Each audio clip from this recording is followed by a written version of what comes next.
Siti Apriani, Anggi, Santi. Alhamdulillah hadir semua ya. Oke, murid-murid, Ibu mau tanya, ada yang masih ingat materi apa yang akan kita pelajari pada hari ini? Ada Ibu, masih. Coba Siti Apriani, materi apa yang akan kita pelajari hari ini? Daur hidup hewan. Iya, benar sekali. Nah, pada hari ini kita akan belajar tentang daur hidup hewan. Nah, selanjutnya Ibu akan menyampaikan tujuan dan model pembelajaran kita pada hari ini. Nah, ada 4 poin yang menjadi tujuan pembelajaran kita pada kesempatan hari ini. Yang pertama, menjelaskan pengertian daur hidup hewan. Yang kedua, identifikasi tahapan daur hidup hewan. Yang ketiga, membedakan metamorfosis sempurna dan tidak sempurna. Yang terakhir, menyebutkan contoh hewan yang mengalami metamorfosis dan yang tidak mengalami metamorfosis. Nah, yang menjadi model pembelajaran kita pada hari ini yaitu model PBL, Problem Based Learning, yaitu pembelajaran yang berbasis masalah, yang mana Ibu akan memberikan tugas atau pertanyaan ke kalian dan kalian yang akan menjawab dan menyelesaikan tugas tersebut.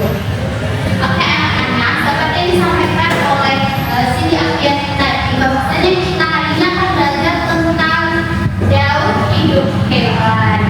Dengan kita belajar sungguh-sungguh, kita akan mengetahui proses pertumbuhan hewan dan semakin mencintai makhluk ciptaan Tuhan.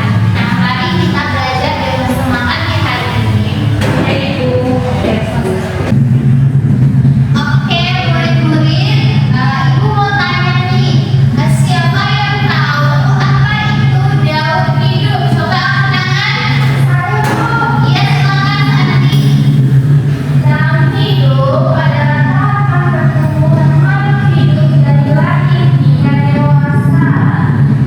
Iya, benar sekali. Tepuk tangan untuk Santi. Oke, selanjutnya Ibu mau tanya lagi kepada Siti Apriani. Ya Ibu.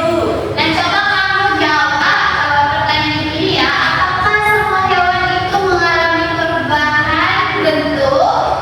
Tidak Ibu. Kenapa Siti?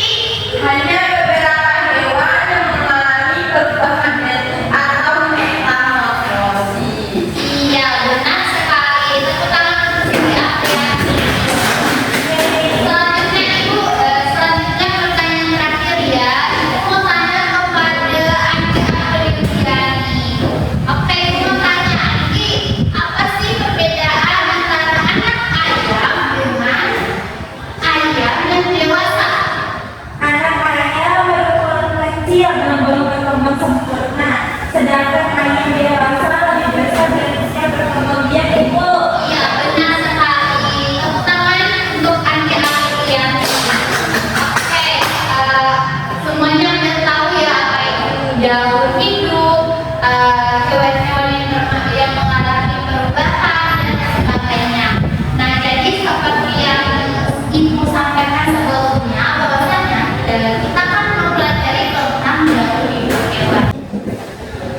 Oke, jadi kan kita akan mempelajari tentang daur hidup hewan. Jadi Ibu akan jelaskan dulu ya apa sih itu daur hidup hewan. Nah, daur hidup hewan itu adalah tahapan pertumbuhan dan perkembangan hewan dari lahir atau bertelur hingga menjadi dewasa. Nah, setiap hewan itu mengalami pertumbuhan dan perkembangan yang berbeda-beda. Contohnya seperti kupu-kupu. Kalian semua pernah lihat kupu-kupu kan? Ya. Nah, kupu-kupu itu tidak langsung menjadi kupu-kupu dewasa, murid-murid. Namun kupu-kupu itu mengalami beberapa tahap pertumbuhan terlebih dahulu. Nah, kan tadi kita udah sebutkan ya salah satu contoh hewan yang mengalami perubahan itu adalah kupu-kupu. Nah, perubahan bentuk tubuh yang terjadi selama proses pertumbuhan disebut dengan metamorfosis, murid-murid. Nah, metamorfosis itu terbagi menjadi 3, yaitu metamorfosis sempurna dan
Bisa Ibu. Nanti kelompoknya sampai mana? Ibu bisa Ibu. Ya,